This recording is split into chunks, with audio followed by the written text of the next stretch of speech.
தொழிலாளியா? தொழிலாளியாடா நாயே? டேய், இந்நாள் வரைக்கும் நீ தச்சிருப்படா.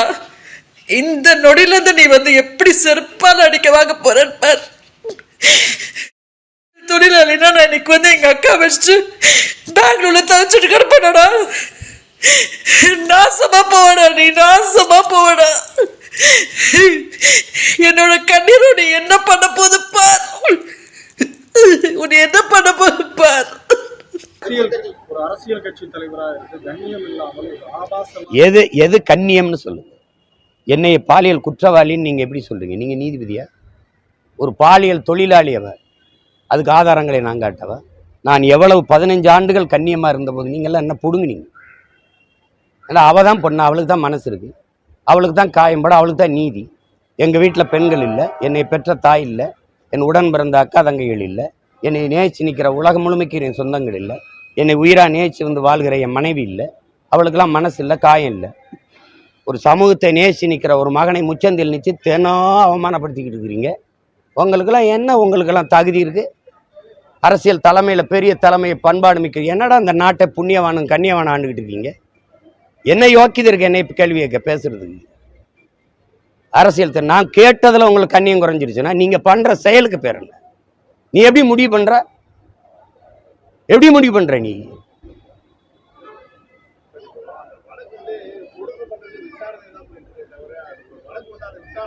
தெரியுதுல்ல, விசாரணைன்னு தெரியுதுல்ல, நீ எப்படி முடிவு பண்ண பாலியல் குற்றவாளின்னு? உன்னை யார் எப்படி பேச சொல்றது? வழக்கை தொடுத்தது நான், வழக்கு நடந்துகிட்டு இருக்குல்ல, அதுக்குள்ள நீ வந்து ஒரு பாலியல், நீங்கள் ஒரு பாலியல் குற்றவாளின்னு சொல்ல நீ யார்? நீ யார்? எப்படி சொல்லுவ? எப்படி சொல்லுவ? அது தொடுக்கப்பட்டிருக்கு. இன்னைக்கு கேரளாவில் நேற்று வந்த தீர்ப்பு என்ன? ஒரு பெண்ணு சொல்லுவதாலேயே அது அப்படியே உண்மையா இருக்குன்னு எப்படி நம்புறீங்க? கேட்டிருக்காரா இல்லையா நீதிபதி? அவரும் நீதிபதி தானே, நீதிபதி தானே. அப்புறம் பக்கத்தில் தானே இருக்கு, 15 கிலோமீட்டர் தூரத்தில். சொல்லலாம் தம்பி, 1000 பேர் சொல்லலாம். இப்போ நான் உங்க மேல பழி சொல்லவா? சொல்லிட்டு போவா? யாரும் சொல்லலாம். அப்படியே ஏற்கனவே இருக்க விசாரணை நடந்துகிட்டு இருக்கும்போது நீ எப்படி குற்றச்சாட்டை வைப்ப? விசாரணை முடிவில் தானே தெரியணும். அதுக்குள்ள ஏன் நீ இந்த குற்றச்சாட்டை வைக்கிற? உன் நோக்கம் என்ன? நீ என்ன தகுதியை பத்தி பேசுற, அருகதையை பத்தி பேசுற? நீங்க தலைமை பண்போட பேசுங்க, நடந்துக்கிறது. இந்த நாட்டில் இவ்வளவு பிரச்சனை இருக்கு, இவங்களாம் வாய் திறந்தது எங்கே? அம்மையார் கனிமொழி இந்த அண்ணா பல்கலைக்கழக அந்த பாலியல் வன்கொடுமைக்கு, பொள்ளாச்சி பாலியல் துயர கொடுமைக்கு நாடங்களும் 9வது படிக்கிற பிள்ளைய 4 வாத்தியார்கள் சேர்ந்து கற்பமாக்குனாங்களா, அதுக்கு வாய் திறந்தது தங்கச்சி ஸ்ரீமதியுடைய படுகொலையில். அதில் அந்த கொலையில் அந்த சாவில் என்ன, அதுக்கு கருத்தென்ன? மனநலம் பாதிக்கப்பட்ட பெண்ணை 8-10 பேர் சேர்ந்து வன்புணர்வு செஞ்சானே, அதில் உங்க கருத்தென்ன? தினந்தோறும் பள்ளிக்கூடத்துக்கு போகிற பிள்ளைகளை ஆசிரியர் தாளாளர்கள் துன்புறுத்துவதில் உங்க கருத்தென்ன தம்பி? 3 வயது குழந்தைய மயிலாடுதுறையில் ஒருத்தன் அது வன்புணர்வு செஞ்சு கண்ணு கட்டி மண்டையில் அடிபட்டு கண்ணு சிதைஞ்சு போயிருக்குதே, அதில் உங்க கருத்தென்ன? அப்போல வாயில் என்ன இருந்தது? ஏன்னா இங்க யாரும் இல்லை, இங்க முன்னாடி நிற்கிறவன் சீமான். அதனால நீங்க பேச வேண்டியது வருது. நடுங்குறீங்க, என்னை பார்த்து என்னை எதிர்கொள்ள முடியல. நான் எடுத்து வைக்கிற அரசியலுக்கு தான் பதில். இதே காங்கிரஸ் கம்யூனிஸ்ட் கட்சி ஒரு உண்ணி மாதிரி இந்த ரத்தத்தை, இந்த திராவிட பன்னிகளின் ரத்தத்தை குடிச்சு நிற்கிறீங்க. பேச என்ன தகுதி வச்சிருக்கீங்க? என்ன தகுதி வச்சிருக்கிறீங்க? மும்மொழி கொள்கையில காங்கிரஸ் கம்யூனிஸ்ட் நிலைப்பாடு என்ன? புதிய கல்விக் கொள்கையில உங்களுடைய உங்களுக்கு நிலைப்பாடு என்ன? ஏற்கிறீர்களா, எதிர்க்கிறீர்களா? உங்களுக்கு என்ன நிலைப்பாடு இருக்கு? அங்க கருத்து என்ன இருக்கு? கச்சத்தீவு மீட்புல, காவிரி நதிநீர் உரிமையில, முல்லை பெரியாற்று நதிநீர் உரிமையில உங்க நிலைப்பாடு. கேரளா அங்கிருந்து குப்பையை கொட்டிட்டு போகுது, அதுல உங்க நிலைப்பாடு. மலைகளை எல்லாம் வெட்டி கல்குவாரி கற்களா ஏத்துறதுல உங்க நிலைப்பாடு. எதுவுமே இல்லை. தேசியனங்களின் உரிமைக்கு நிக்காதவன் கம்யூனிஸ்டே இல்லை. நீ கம்யூனிஸ்டே இல்லை, உனக்கு கருத்து எங்க இருக்குது? கம்யூனிஸ்ட் எங்க இருக்கா? எல்லாம் கார்பரேட் முதலாளிகள் ஆயிட்டீங்க நீங்க. எப்பவும் போல கம்யூனிஸ்டா இருக்கிறது உங்களுக்கு கௌரவம், உங்களுக்கு பெருமை, உங்களுக்கு மதிப்பு. தேவையில்லாம குறுக்க வந்து கருத்து சொல்லிட்டு கூடாது. எதுல கருத்து சொல்லிருக்கீங்க? இதுல சொல்றீங்க. எவ்வளவு பெரிய பிரச்சனை ஓடிச்சு அண்ணா பல்கலைக்கழகத்தில். அப்பெல்லாம் அவங்க வாயில் என்ன புண்ணு இருந்ததா, புற்று இருந்ததா? எங்கே போனீங்க? கேவலம் 4-3 சீட்டுக்கு போய் நின்றுக்கிட்ட அத்தனை அநீதி அக்கிரமத்தையும் சாய்த்துக்கிட்டு கள்ளச்சாராய் சாவுல உங்க கருத்து என்ன? மயிலாடுதுறையில 2 பேர் சாராயம் காய்ச்சி நான் படிச்சுக்கிட்டு இருக்க பிள்ளைகள் தடுத்ததுல வெட்டி கொன்னுட்டானே, அதுல என்ன உங்க கருத்து? இதே மாதர் சங்கம் பிப்ரவரி இந்த 28ல தொடர்ச்சியாக நடக்கிற 26 இடங்கள்ல பாலியல் கொடுமை நடந்திருக்கு. அதை எதிர்த்து போராட வந்த மாதர் சங்கத்துல முன் எச்சரிக்கை நடவடிக்கைன்னு கைது செஞ்சு வச்சதுல உங்க கருத்து என்ன? வா எங்க இருந்தது? ஏன் பேசல? வீட்டு காவல கைது பண்ணி வச்சிருந்தாங்களே கம்யூனிஸ்ட் தோழர்கள், மூத்த தோழர்கள் எல்லாம், அதுல உங்க கருத்து என்ன? ஏன் போராட நீ அனுமதிக்கல? அண்ணா பல்கலைக்கழகத்துல பாதிக்கப்பட்ட பெண்ணுக்கு போராட வந்த என்னையை, அம்மா சௌமியா அன்புமணியை, அம்மையார் குஷ்பு அவர்களை நீ எதுக்கு தடுத்து போராடவே விடாம இது கைது பண்ணி உள்ள வச்ச? அப்ப அரசு குற்றவாளி, அரசு குற்றத்தில் சம்பந்தப்பட்டிருக்கு, அதனால நீ போராட அனுமதிக்கல. இதுக்கு வாய் திறந்து கருத்து பேசிட்டு இருக்கிற நீங்களா எத்தனை நாளைக்கு பேசிடுவ? வழக்கு நீதிமன்றத்தில் இருக்கு, வழக்கு முடிவு வந்தோன்னு பேசு, அப்ப பேசு, ஒரு தடவை பார்ப்போம். அரசியலா நான் எடுத்து வைக்கிற கருத்துக்கு இப்ப நான் கேட்கறது, புதிய கல்விக் கொள்கையில கம்யூனிஸ்ட் காங்கிரஸ் நிலைப்பாடு இல்லை, மும்மொழி கொள்கையில உங்க கருத்து என்ன இருக்கா? இருக்கா? கேவலமா இல்ல? அதை எதிர்க்கிற கட்சியோட கூட்டணி, அதை ஆதரிக்கிற வச்சு கூட்டணி. இந்த திராவிட பன்னிகளை வேட்டையாடி ஒழிக்க வந்த புலி நான். குறுக்க ஓடிட்டு இருக்காத நீ. ஒட்டுண்ணி ரத்தம் குடிச்சா தனியா போய் நின்றணும், கருத்து சொல்லிக்கிட்டு கூடாது. விளையாட்டு பண்ணிட்டு அலைகிறீங்க நீங்க. வா வந்து மலையை பாதுகாக்க வந்து போராடு. நிலத்தின் வளத்தை களை கொடுத்துட்டு கம்யூனிஸ்ட்னு மரியாதை வச்சிருந்தோம். புரட்சிங்கிற வார்த்தையை, போராட்டம் வார்த்தையை கற்றுக் கொடுத்தவங்கிறதுனால ஒரு மதிப்பு. அது சும்மா தேவையில்லாம இதுக்கெல்லாம் ஒரு கருத்து. இது கம்யூனிஸ்ட்னு ஒரு கட்சி இருக்கா? இருக்கா? இருக்கா? எதுக்கு தேவைப்படுது கம்யூனிஸ்ட் சொல்லுங்க? எதுக்கு தேவைப்படுது தம்பி? கம்யூனிஸ்ட்ங்கிற ஒரு கட்சி இந்த நாட்டுக்கு எதுக்கு தேவைன்னு சொல்லுங்க. எங்க எந்த மக்களின் பிரச்சனைக்கு போராடி இருக்கு? எந்த மக்களின் பிரச்சனை? ஆசிரியர் பணிக்கு எழுதிட்டு 14,000 ஆசிரியர் பணி நியமனத்துக்கு காத்திருந்து போராடினானே, அப்ப வந்தீங்களா? போக்குவரத்து தொழிலாளர்கள் எங்களுடைய பிடித்த தொகை தான் போராடினீங்களா? இல்ல இந்த பகுதி நேர ஆசிரியர் முழு இதுக்கு பணி நிரந்தரம் பண்ணுங்கன்னு சொல்றாங்களா, அதுக்கு போராடினீங்களா? அதுக்கு வந்தீங்களா? அப்புறம் சம வேலை சம ஊதியம்னு சொல்லி போராடும் போது வந்தீங்களா? எதுக்கு வந்தீங்க? எந்த இடத்துல எந்த மக்களின் பிரச்சனை? செவிலியர் போராட்டம், இல்ல வேளாண்குடி மக்களின் போராட்டம்?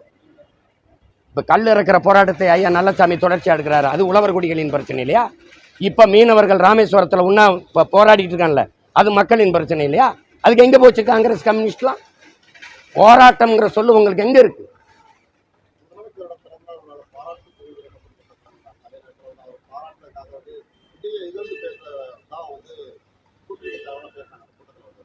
பயன்தான். இந்த திருட்டு கூட்டத்தை தவிர வேற ஒரு புதிய அரசியல் ஆற்றல் இந்த நிலத்துல முளைச்சிடக்கூடாதுங்கிற அச்சம்தான். ஒரு திருடனுக்கு திருடன் பாதுகாப்பா இருப்பான். அதை அண்டி ஒண்டி வாழ்கிறவ எதை எதிர்த்து பேசுவீங்க? எந்த கொள்கை, எந்த இடத்துல நீங்க திமுகவை எதிர்த்து கருத்து சொல்ற இடத்துல இருக்கிறீங்க தம்பி? மல்லிய பூவாலையும் மயில இறகாலையும் வருடி விடுவதல்ல கூட்டணிங்கிறது. அது கூட நின்றுக்கிட்டு எதுல உங்களுக்கு கருத்து சொல்ல முடியுது? எதுல உங்களுக்கு கருத்து சொல்ல முடியுது? சரி, இவ்வளவு பேசுனீங்க. என் வீட்டில் வந்து ஆள் இருக்கும்போது எல்லாரும் இருக்கும்போது எதுக்கு கதவுல அழைப்பானையை ஒட்டணும்? அது அவசியமானதா? அந்த அழைப்பானையை ஒட்டினதோட காவல்துறையின் வேலை முடிஞ்சிருச்சுல. கிழிச்சா என்ன, அதை வச்சிருந்தா உனக்கு என்ன? கிழிச்சதுக்கு எதுக்கு நீ அடிச்சு சீரோட இல்லாத காவலர் உள்ள அனுப்ப அடிச்சு இழுத்துட்டு போனேன்? அதுவும் ஓய்வற்ற ஒரு ராணுவ வீரரை, என் வீட்டில் இருக்கிற ஒருவரை அடிச்சு இழுத்துட்டு போற அளவுக்கு ஒரு குற்றம் இல்லையே? அதை சிறைப்படுத்துற அளவுக்கு ஒரு குற்றம் இல்லையே? இதையெல்லாம் பேசாத கம்யூனிஸ்ட் என்ன கம்யூனிஸ்ட்? ஏன் ஐயா அன்புமணி பேசியிருக்காங்க, அம்மா திலகபாமா பேசியிருக்கிறாங்க, இயக்கங்கள் எஸ்டிபிஐ அண்ணன் தடா ரஹீமே, அண்ணாமலை தம்பி பேசியிருக்காரு. மற்றவங்க நியாயத்தை பேசு. வழக்கு நீதிமன்றத்தில் இருக்கு, வழக்கு என்ன தீர்ப்பு வருதோ அதுக்கப்புறம் தான் நீங்க பேசணும். விசாரணை இருக்கும்போது நீ எப்படி என்னை குற்றவாளின்னு சொல்லுவ? நீயே தீர்ப்பு எழுதி படிப்பிய? மதிப்புமிக்க பெரியவர்கள் அந்த மதிப்போட போய் அரசியல் இதுவரை வாய் திறக்காம இப்ப திறக்க வேண்டிய தேவையா வந்தது? இத்தனை கேள்வி கேட்டல, இதுக்கெல்லாம் வாய் திறக்கல. நீங்க செய்ய வேண்டிய வேலையை நான் செஞ்சுக்கிட்டு இருக்கேன். ஏன்னு கேளு, நான் தான் உண்மையிலேயே கம்யூனிஸ்ட்.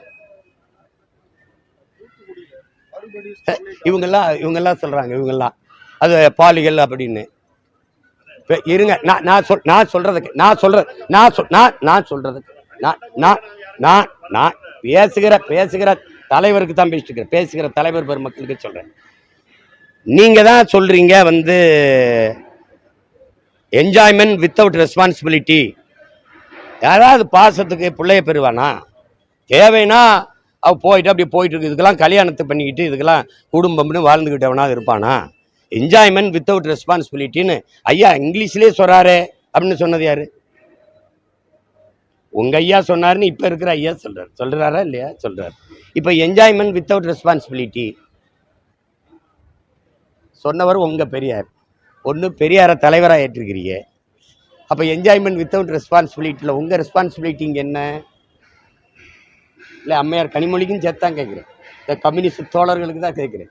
பெரியாரை பெரியார்னு தலைக்கு மேலே வச்சு கொண்டாடுறீங்களே, அவர் சொன்னது தான். இப்போ அவர் சொன்னதை தான் நான் செஞ்சேன்னு வச்சுக்கிறேன். இப்போ எதுக்கு நீ உனக்கு என்ன இப்படி பிரச்சனை ஆகுது? ஏப்பா உங்கள் தலைவர் சொன்னது தான்ப்பா நாங்கள் கடைப்பிடிக்கிறோம். அதில் உங்கள் கருத்து என்னப்பா? என்ன விளையாட்டு பண்ணிருக்கேன்? நாங்கள் திருப்பி ஒவ்வொன்று நான் பேச ஆரம்பிச்சேன்னு வச்சுக்கிறேங்க, நீங்கள் வெளியில் நடமாட முடியுமான்னு பாரு. அமைதியாக போங்க. தூத்துக்குடியில மறுபடியும் ஸ்டெர்லைட் ஆலை முயற்சியில் அவங்க தொடர்ந்து ஈடுபட்டு இருக்காங்க.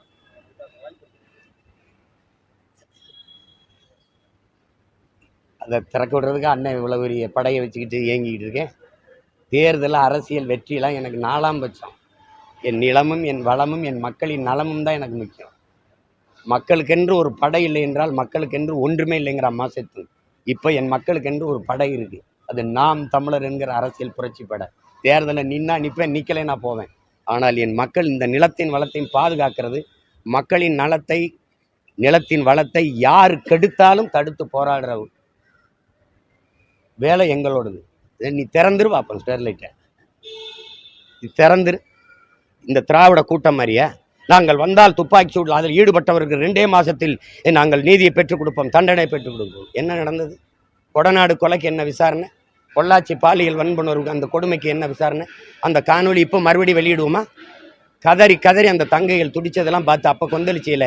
அப்போ நாங்கள் வந்தால் 2 மாதத்தில் எல்லாத்தையும் தீர்ப்பண்ணு நீதியை நிலைநாட்டுவோங்களே. இப்போ ஆட்சியை முடிய போகுது, 5 ஆண்டாக போகுது. ஏன் ஒன்றும் செய்யலை?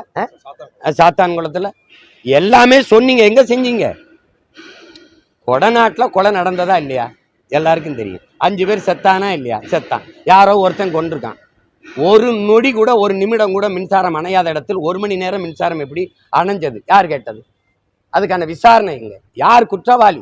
எந்த நோக்கத்துக்காக கொலை நடந்தது? இந்த பொள்ளாச்சியில் கூட்டு பாலியல் வன்கொடுமை நடந்திருக்குதே, அதை நிகழ்த்தியவர்கள் யார்? பின்னணி யார்? ஏன் அது குறித்து விசாரணையே இல்லை? எல்லாருடைய கவனமும் இதிலே இருக்குதே. காரணம் இல்லை. ஏன்னா காரணம் சீமான். விளங்குதா? அப்ப நீ என்னை எதிர்கொள்ள முடியல. நான் நிக்கிற உயரம் 8ங்கிறான், 16ங்கிறான், 16 32 நான் என்ன ஆகும்னு உங்களுக்கு தெரியும். அது ஆகும். பார்க்க தானே போறீங்க 26ல்.